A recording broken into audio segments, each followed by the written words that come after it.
Bonjour et bienvenue dans le monde du Guru Loco. Alors aujourd'hui, je vais vous parler de quelque chose que je n'ai pas testé souvent. C'est un laser. C'est le Falcon 2 Pro de Creality. J'ai comme une relation de haine-amour avec les lasers. Je trouve ça vraiment cool. Je trouve que ça fait des choses incroyables. Mais je trouve que c'est du trouble. Ça fait du bruit, ça fait de la fumée, ça sent le barbecue, mais je trouve ça le fun. Donc, on m'a proposé ce laser-là, puis je refuse les lasers, je vais en refuser à peu près 5 par mois, parce que c'est une chaîne d'impression 3D. Mais celle-là, il m'a intrigué, parce que, c'est un 40 watts, j'ai jamais essayé de 40 watts, j'ai essayé des 22 watts, des 30 watts. 40 watts, j'avais jamais essayé ça. Il vient complètement fermé, puis Jocelyn l'a essayé, puis j'étais jaloux. Mais non, c'est pas vrai, Jocelyn. Jocelyn, je suis super content. En passant, Jocelyn Simard, sa chaîne est rendue plus grosse que la mienne. Félicitations, Jocelyn. Tu le mérites, tu travailles fort, tu fais beaucoup de vidéos, puis tu mérites tout le succès que tu as présentement. Alors, continue comme ça. Tant que tu as du fun, ça me va. OK? Donc, non, c'est une joke, je n'étais pas jaloux de Jocelyn, mais je te trouvais intéressante. Elle est fermée, donc pas obligé de la mettre dans un... de trouver une façon de l'enfermer quelque part pour les fumées, pour extraire les fumées.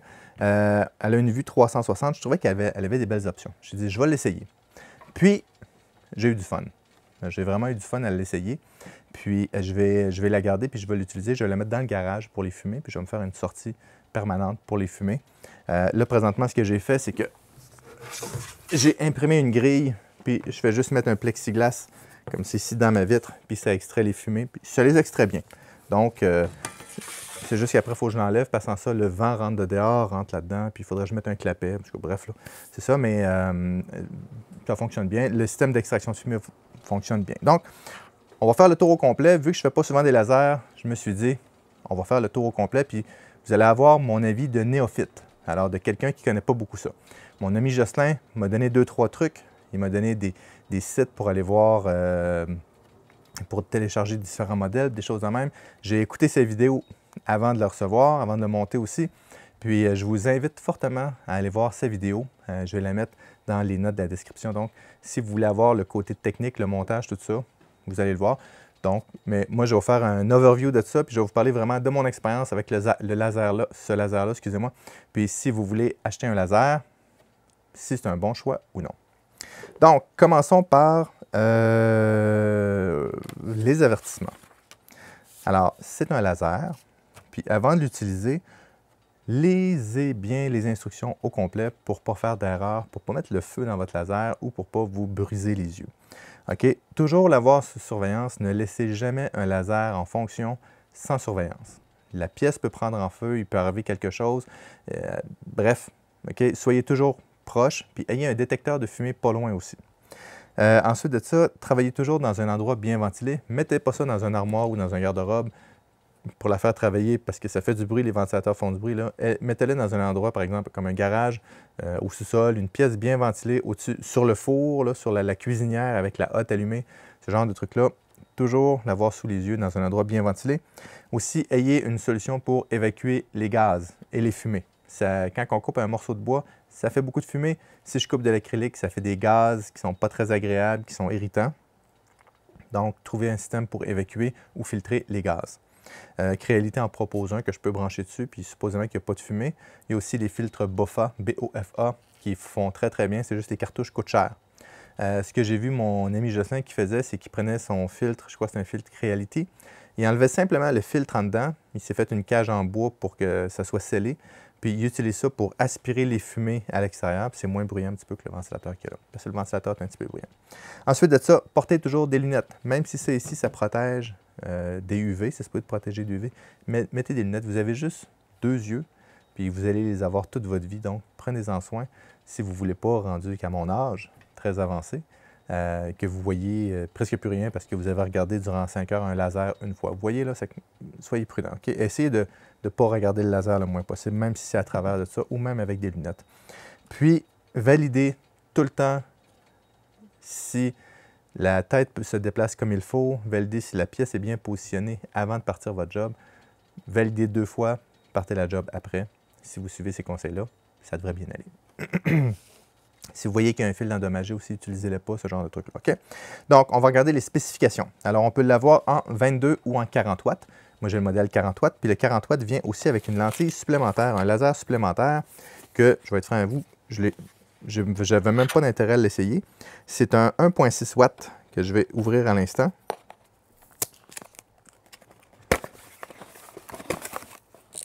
Alors, c'est le 1.6 watts que j'ai jamais sorti du sac. Je vais vous expliquer pourquoi.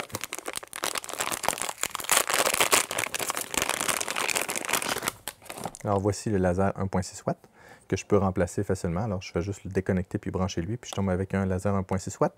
Je peux baisser la puissance de ce laser-là. C'est que lui ici, il va avoir un point de laser plus précis. Alors, si j'ai besoin de faire une impression vraiment, pas une impression, mais une gravure, ben, je ne peux pas vraiment faire de la découpe avec ça. Je vais remettre dans le sac, ça va faire du bruit. Donc, si je veux faire de la gravure très, très précise, lui, le point focal est beaucoup plus petit que le 40 watts ou le 22 watts. Donc, c'est pour ça, le 40 watts, j'imagine qu'il est encore moins précis que le 22 watts. Donc, c'est ça. Donc, si vous voulez faire de quoi de plus précis, vous pouvez utiliser celle-là ici. Mais moi, je ne le fais pas vraiment pour faire de la gravure. Je l'utilise plus pour faire de la découpe. Donc, c'est pour ça que le 40 watts m'intéresse. Ensuite de ça, bon, entièrement fermé, comme vous pouvez voir. Puis, on peut voir de tous les côtés, c'est-à-dire que des fois, on peut juste voir par en avant ou sur le dessus, mais là, je peux voir par tous les côtés, ce que je trouve vraiment très intéressant. Extraction des fumées très efficace. Le ventilateur, je peux le mettre ici, je peux le mettre ici, je peux le mettre ici. Je peux changer les panneaux de place, donc je peux sortir de tous les côtés. Fait que, puis, il est bruyant, mais il est efficace. OK? Le ventilateur marche à plein, puis il marche de façon automatique où j'ai des petits interrupteurs ici là, de chaque côté. Je peux changer le ventilateur de place, puis je peux l'ouvrir manuellement. C'est-à-dire qu'une fois que ma pièce a fini de couper, je peux laisser le ventilateur allumé pour continuer d'évacuer les odeurs, puis tout ça. Puis jusqu'à ce que je vienne, quelques minutes après, descendre chercher la pièce ou quelque chose de même si je reste à côté, là, mais le temps que les fumées s'en aillent. Donc, l'extraction de fumée fonctionne très bien. Puis, je n'ai pas vu qu'il y avait des grosses fuites de fumée. Ici, il y a où le port USB qui a un petit trou. Mais bon, évidemment, si j'éteins le ventilateur ou je le débranche, parce qu'il part automatiquement de toute façon, là. Mais si le ventilateur ne marche pas, ben là, la fumée va sortir partout. Ou si mon tuyau est mal attaché, ben la fumée va sortir aussi, là. Mais si tout mon tuyau est bien scellé, puis que mon ventilateur marche, même s'il y a des petits trous, par exemple, ou les interrupteurs ou le port USB ici, je n'ai pas de fumée qui sort par là. Elle sort toute par là, donc ça fait comme des prises d'air. Donc, ça fonctionne quand même très bien. Donc, sortie des fumées et des gaz très efficace. Il y a un bouton d'arrêt d'urgence que je trouve pratique ici. Alors, comme c'est ici, elle arrête d'un coup sec. Donc, là, il faut que je le tourne pour le réactiver. Donc, mettons, le feu est en train de pogner dedans ou il y a une pièce de coincée. Je m'en ai servi une fois parce que la pièce, il y a une pièce qui est comme tombée de côté dedans. Puis là, la bœuf se promenait avec. J'ai tout de suite appuyé dessus, ça l'a arrêté parce que j'avais peur de briser quelque chose. Ça n'a rien brisé, donc le bouton très, très pratique. Contrôle manuel devant l'imprimante. Donc, ici, j'ai les contrôles gauche-droite. Je peux partir en impression. Je peux mettre de quoi sa carte, pas une impression, mais une découpe. Je peux mettre de quoi sur la carte SD. Je vais être franc avec vous, je ne l'ai pas ici avec la carte SD. Je l'ai laissé brancher à l'ordinateur tout le long. Puis ça fonctionne bien. Petit détail, j'ai un port USB ici, un port USB-C pour contrôler le laser. Puis j'ai un deuxième port USB-C ici pour contrôler la caméra. C'est deux choses séparées. Fait que je suis obligé d'avoir deux fils qui rentrent dans mon ordinateur. Je trouve ça un peu tannant. Ça aurait été bien que les deux soient connectés, puis que j'ai un port, puis qu'il y ait un genre de hub USB à l'intérieur, que je branche ça, puis là, il détecte les deux. Ça aurait pu se faire. Alors, ce que je vais probablement faire, je vais acheter un hub USB sur Amazon ou quelque chose de même, que je vais coller ici, que je vais brancher ma caméra, puis que je vais brancher mon laser dessus. Comme ça, je vais avoir un fil à brancher. Parce que là, deux fils, je trouve ça un peu tannant. Alors, juste un fil à brancher qui va contrôler les deux, puis ça va bien marcher. Donc, mais là, je ne l'ai pas acheté, puis je ne l'ai pas reçu, mais je vais le faire bientôt, puis je vais le coller ici. Donc, c'est ça. Ensuite de ça, dedans, il y a un détecteur, après la buse, là, il y a un détecteur de lentilles sales. Alors, ce qui est plutôt intéressant parce que lorsque je découpe des trucs, bien, des fois, ça émet des gaz ou si mon bois est humide, ça émet un genre de vapeur, puis il y a du stock collant qui sort de là, un genre de résine collante. Ben, ça vient quand salir la lentille. Puis là, je prends avec un petit linge, je peux nettoyer la lentille, ou avec un petit peu d'alcool que je mets sur un linge pour nettoyer la lentille, ce genre de truc-là. Lavez pas ça avec quelque chose pour gratter. Vous devez y aller doucement pour la nettoyer, évidemment, vous ne voulez pas graffiner la lentille. OK? Détecteur d'incendie dedans. Je ne l'ai pas testé, je ne sais pas comment il fait pour détecter les incendies, mais il y a un détecteur d'incendie. Puis, s'il détecte un incendie, il arrête. Je ne l'ai pas testé, je n'ai pas déclenché d'incendie dedans. Je ne sais pas comment il fonctionne, mais ça fait partie des spécifications de l'imprimante. Excusez-moi, je fais trop d'imprimante. Spécifications du laser. Je ne sais pas par quelle sorcellerie qui détecte les incendies, mais il est supposé de les détecter. Il y a une caméra incluse sur le dessus. C'est la première fois que j'utilise une caméra avec un laser, puis j'ai trouvé ça fantastique. Alors, on voit tout l'intérieur de la surface de travail. Je place une pièce dedans. Je fais une actualisation dans Lightburn. J'ai utilisé Lightburn dans mon cas. Puis là, je suis capable de positionner ma pièce. Ce n'est pas précis au demi-millimètre près. Je dirais que c'est précis au millimètre près. Ça va quand même bien. Alors, on peut calibrer ça. Alors, tu sais, si vous voulez mettre un point dans un centre très, très précis, un rond de 2 mm, vous voulez mettre un point au centre, la caméra n'a pas ce niveau de précision-là. OK? Elle a une précision d'à peu près 1 mm, 1 mm et demi. C'est quand même bien. Ça permet de savoir où positionner ma pièce sans, par exemple, commencer une découpe puis là, tomber dans un trou que j'avais déjà dans ma pièce. Donc, ça aide pas mal. Puis aussi, dans Lightburn, j'ai l'option de faire le contour d'où est-ce que ça va travailler. Donc, avec tout ça, c'est quand même assez précis. Mais la caméra, je trouve ça vraiment, vraiment, vraiment très pratique. Ensuite de ça, il y a l'assistance à air, c'est-à-dire qu'il y a de l'air qui sort où la lentille, ça garde la lentille propre, c'est une bonne chose, mais aussi ça permet de faire des découpes plus propres. Alors vous avez sûrement découpé, puis là, pour ceux qui ont déjà eu des lasers, puis sans avoir le Air Assist, puis là ça fait tout noir autour.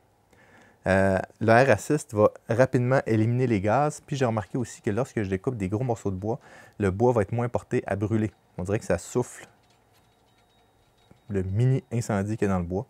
Puis, ça fait un travail plus propre. On va parler de l'épaisseur de bois tantôt. Là. Il y a un détecteur d'air. Autrement dit, quand je n'ai pas l'air assist, il y a une lumière qui clignote en avant. Donc, c'est important, laissez tout le temps l'air en place. Là. On peut ajuster, il y a une petite roulette sur le côté là, que je peux ajuster la puissance du air assist. Laissez-le tout le temps. À moins que vous imprimez du papier, mettez-le pas fort. Ça évite d'avoir de la cochonnerie sur la lentille. OK? Il y a un tiroir pour ramasser les trucs. Puis ça, c'est vraiment génial. Donc, le tiroir va bien. Là, on ne le voit pas très bien là, parce que la caméra est avancée, mais c'est un tiroir qui est sur roulette. Puis des fois, quand je fais des découpes, j'ai des morceaux qui tombent au fond. Puis là, pour les enlever, j'ai juste à tirer ça. Je le secoue. Moi, je le gratte avec une petite spatule, là, parce que des fois, c'est un petit peu collé au fond. Puis ça fait un très bon travail. Comme ça, je ne suis pas obligé non plus de mettre un nid d'abeille, puis ce genre de trucs-là.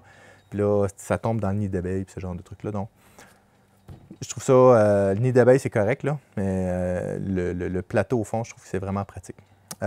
Autre chose, ça vient avec comme des lamelles qu'on trouve dans les machines plus industrielles, que je peux mettre droite ou de côté comme ça pour faire une surface plate. Je trouve ça génial pour les grosses pièces, puis tannant pour les petites pièces. Des petites pièces, par exemple, du carton ou du papier que je veux découper, là-dessus, ça ne va pas bien parce que je ne peux pas aimanter ma pièce. Okay? Je ne peux pas la faire tenir avec des aimants. Donc, si vous voulez découper du papier, si vous voulez découper du petit morceau de bois, c'est correct, là, mais du carton mince, tout ça, je recommande plus le nid d'abeille que là, que je peux mettre des petits aimants pour le tenir en place sur le nid d'abeille. Mais ça, ici, pour le bois, ça va bien. J'ai découpé une série de numéros. Puis ce que j'ai fait, j'ai tassé les petites lamelles au fond. Puis là, ça découpait, puis la pièce tombait dans le fond. Puis là, je le ramassais dans le plateau. Donc, c'est le fun pour les plus grosses pièces, c'est tannant pour les plus petites pièces. Les pièces minces, excusez-moi, là, comme le carton ou le papier. Mais si vous travaillez du bois, vous faites juste de la gravure, puis que la pièce ne s'envolera pas avec le vent du Air Assist, ben, c'est parfait. Donc, il faut juste être au courant de ça. Mais j'aime bien les lamelles, c'est ça qu'on entend là. Je ne sais pas si vous l'entendez, ça fait cling, cling, cling, cling, c'est les petites lamelles. J'ai remarqué aussi que si vous n'êtes pas sur une table stable, ben, ça va bouger un petit peu, donc ayez une table vraiment stable pour ça. Ensuite de ça, il fonctionne avec Lightburn ou laser GRBL. J'ai utilisé Lightburn. Vous avez un 30 jours gratuit, vous pouvez l'utiliser gratuitement. Si vous l'aimez, vous pouvez l'acheter. Il est assez cher, je pense que c'est 125 $. Mais si vous imprimez beaucoup, je vous recommande Lightburn. Je le trouve beaucoup plus facile, puis il y a beaucoup, beaucoup de guides que laser RGBL. Lightburn sur Internet, c'est comme le standard pour utiliser des lasers. Ensuite de ça, on peut ajouter un graveur rotatif pour graver sur des bouteilles ou des cylindres ou du bois rond, un genre de gros goujon. Donc, on peut faire ça aussi. Puis, je peux mettre un nid d'abeille dans le fond si je veux. Il faut tout que j'enlève les petites barres, je mets mon nid d'abeille au fond, puis je me casse pas la tête avec ça. Donc, ça, c'est les spécifications. Puis j'ai un bouton on-off ici, puis l'alimentation, puis tout ça. Je peux couper d'une seule passe du bois de 2 cm. Puis c'est vrai. OK? Le laser est vraiment puissant. Je peux contrôler la puissance du laser. Je peux le contrôler par pulsion ou en baissant l'intensité. Donc, il y a différentes façons de contrôler le laser. Mais c'est puissant comme laser. Là, OK? On va voir des petites pièces tantôt. Là. Donc, le montage, je n'ai pas filmé le montage. Il n'y a rien de spécial. La base, elle vient assemblée. Il faut juste que j'assemble le dessus, puis que je rentre le tiroir. C'est tout. Fait que c'est rien que le haut qui est à assembler. Puis j'ai 1 ou 2 fils à brancher, puis c'est tout. Ça prend, mettons, 30 minutes. C'est juste les panneaux d'acrylique ici qui sont un petit peu suants. Vous voyez qu'ils rouvrent comme ça ici, là. OK? Là, vous voyez que j'ai des petits collants en avant. Si vous vous demandez c'est quoi, c'est que quand je trouve une belle référence de découpe, bien, je fais juste l'écrire sur un bout de tape, puis je le colle là-dessus. Donc, le plus compliqué, c'est de mettre le panneau d'acrylique, puis c'est pas vraiment très compliqué. Le manuel l'indique bien, puis ensuite, bien, vous pouvez l'ouvrir puis le fermer comme vous voulez. Donc, ça va... L'installation va très bien. Alors, 30 minutes pour le montage, puis dans Lightburn, il y a tout un processus pour le configurer la caméra, calibrer la caméra, un autre 30 minutes.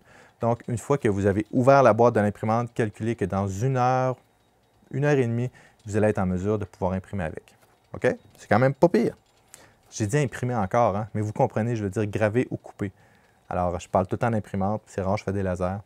Donc, soyez indulgents. Donc, qu'est-ce que j'ai fait avec? Ben écoutez, j'ai principalement travaillé du bois, de l'acrylique. J'ai fait d'autres trucs aussi, mais je vais vous montrer un petit peu ce qui est... Ah ben, ouais. Je vais vous parler tout de suite d'un défaut que j'ai trouvé, c'est que pour ajuster la hauteur du laser, j'ai besoin de cette petite pièce-là, puis que je l'ajuste manuellement. Ça aurait été bien qu'il y ait un niveau, pas un niveau, mais un focus automatique ou quelque chose d'un petit peu plus convivial. Je trouve que c'est un petit peu... il n'est pas donné, hein, ce laser-là. Là. Je vais faire afficher les prix d'aujourd'hui là-dedans. Puis en passant, il y a un code promo que vous allez retrouver dans les commentaires de la vidéo. Là. Mais il y a une petite affaire comme ça pour ajuster la hauteur du laser. Ça aurait été bien qu'il ait trouvé quelque chose d'un autofocus. Je sais que le X12, je ne l'ai pas essayé, mais il paraît qu'il y en a un et qui va bien. Donc ça aurait été bien. Là. Puis d'ailleurs, on dirait qu'il est fait pour accrocher à quelque part, mais je ne sais pas où. Je trouve pas de place pour l'accrocher, mais il a l'air d'être fait pour être accroché, puis je trouve pas de place. Donc, il est tout le temps un petit peu dans les jambes, mais il ne faut pas le perdre. Donc, fait que ça, je dirais que c'est son point faible. Mais ça ne va pas causer de problème pour le reste. Donc, c'est peut-être moi qui ai capricieux. OK, ça vient avec une carte pour aider à configurer la caméra et tout ça.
J'ai commencé par découper ça c'est quelques exemples, là. Faire des tests de découpe de numéros, ce genre de trucs-là. Puis ce bois-là, écoutez, si je me souviens bien, c'était 5000 mm par seconde, par minute, excusez-moi, 5000 mm par minute à une puissance de 100, puis ça coupait comme dans du beurre. Alors, normalement, je découpais pas aussi vite que ça. Puis la qualité, écoutez, c'est fantastique. J'ai fait imprimer des petits pochoirs de 1 à 10. Puis ça l'a vraiment bien sorti. Alors, je peux me servir de ça, par exemple, mettre du tape autour, puis envoyer une canette de peinture pour écrire des numéros. Je vais les mettre en ordre. 5, 6, 7, 8, 9 et 0. Puis c'est précis, les petites lignes ont bien tenu. Je me demandais si elle n'allait pas briser les petites lignes. Puis je me suis fié aussi, il y a une charte qui dit, par exemple, pour tel type de bois, telle vitesse, telle puissance, puis ça marche. Donc la charte, elle vient en PDF sur la clé USB. Puis toutes les configurations, puis les guides viennent sur la clé USB. Là, je me suis fié au guide sur la clé USB. J'ai écouté les choses de Jocelyn, là, mais je me suis fié aussi au guide, puis ça a bien été. Puis là, par exemple, il disait, bon, ben si on a du plywood de 3 mm, ce que j'ai ici, bon, telle vitesse, telle puissance, puis ça va bien.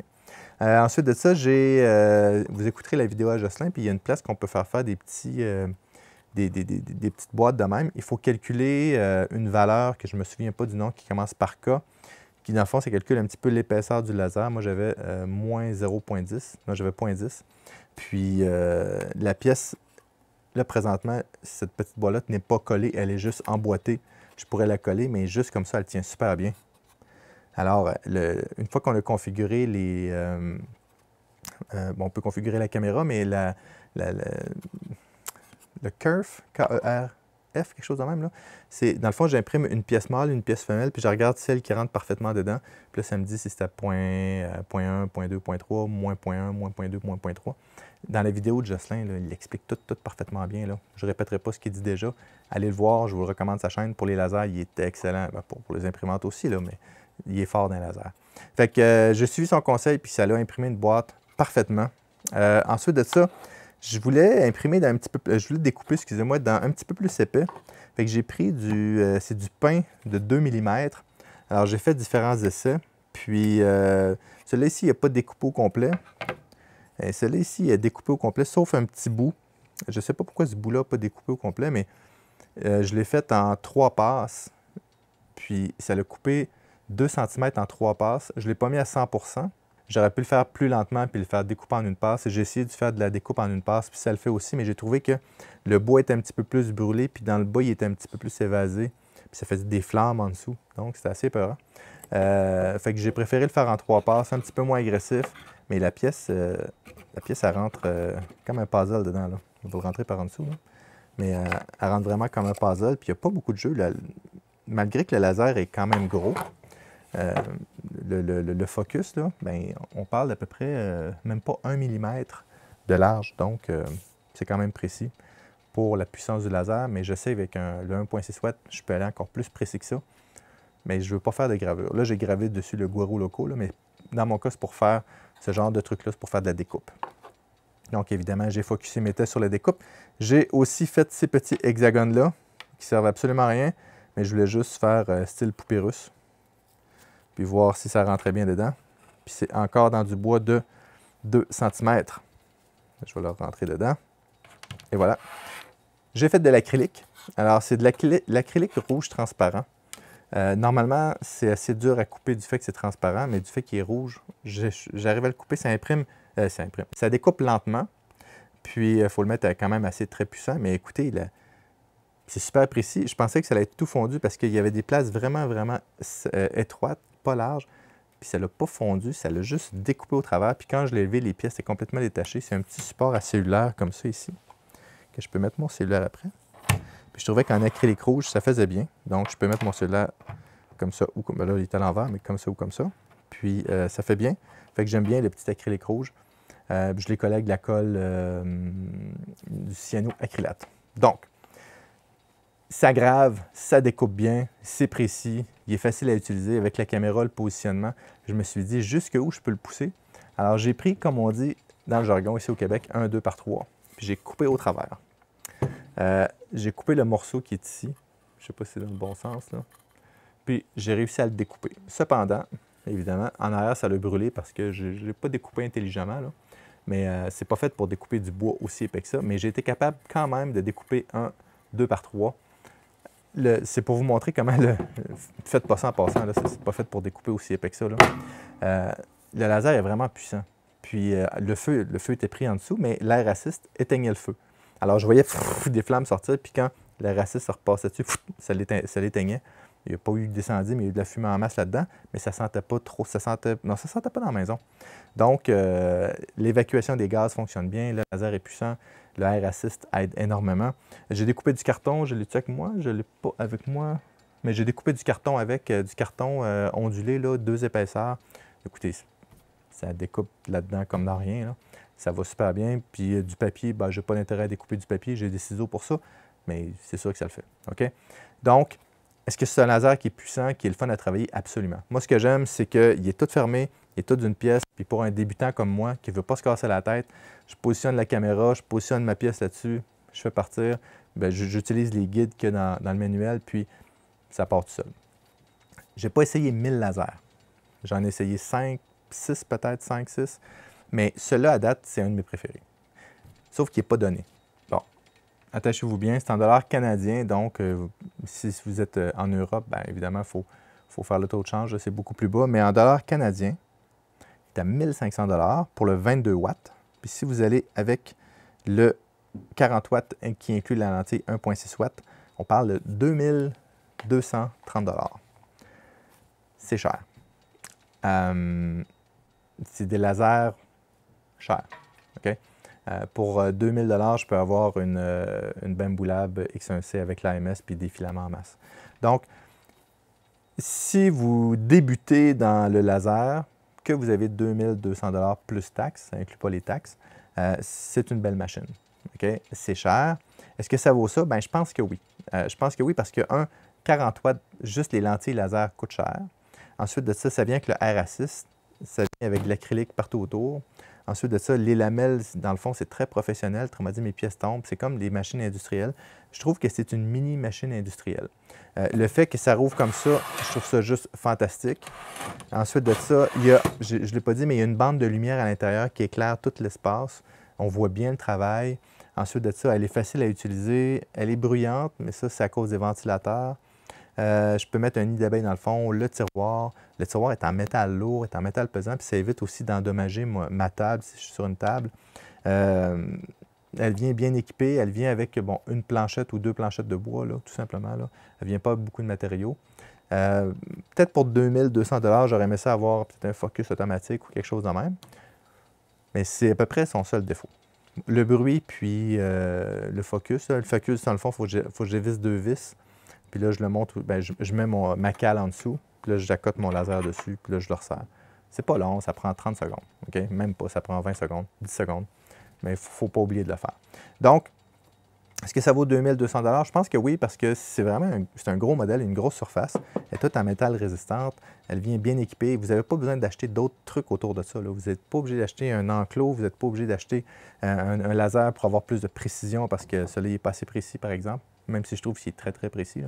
Ou un Air Assist. L'air Assist est à l'extérieur. Il travaille bien. L'air Assist est silencieux. La pompe est silencieuse. Donc, je pense que si on achèterait un laser 40 watts ouvert, puis que je mets toutes les bébelles autour comme ça, bien, ça reviendrait probablement plus cher. Je pense que 2200 $, même si c'est cher, il vaut ça.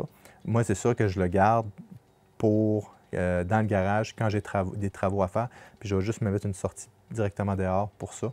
Parce que je trouve que c'est pratique. J'ai besoin de découper une pièce, j'ai besoin de découper un morceau de bois pour un gabarit, n'importe quoi, bien, je vais l'avoir. Il y a de quoi je vais essayer aussi, c'est est-ce que je suis capable, puis je vais peut-être faire une autre vidéo là-dessus, de dérouiller une pièce. Alors, il y en a, il y a plein de vidéos là-dessus qu'on voit qu'il passe un laser sur une pièce de métal rouillée, puis ça dérouille la pièce. Je vais l'essayer. Je ne crois pas qu'il est assez puissant pour ça, mais je vais l'essayer. Puis je vais aussi essayer de faire des PC boards, des circuits imprimés. Mais certains disent que non, même 40 watts, c'est pas assez fort. Donc, je ne l'ai pas fait pour là parce que ça demande beaucoup, beaucoup de tests, puis je vais attendre de l'avoir installé dans le garage pour ça. Mais je vais probablement faire une autre vidéo avec ça. Donc, c'est mon review pour cette machine-là, cette bête-là, le Falcon 2 Pro de Creality. C'est un beau laser bien complet. Je l'aime, donc je vais le mettre dans ma liste de choses que j'aime, que j'ai aimé dans l'année 2024. Donc, j'espère que vous avez aimé la vidéo. Merci beaucoup aux supporters de la chaîne que vous voyez dérouler à l'écran. Si vous avez aimé la vidéo, s'il vous plaît, mettez un like. Si vous n'êtes pas abonné à la chaîne, abonnez-vous. Merci beaucoup et à bientôt.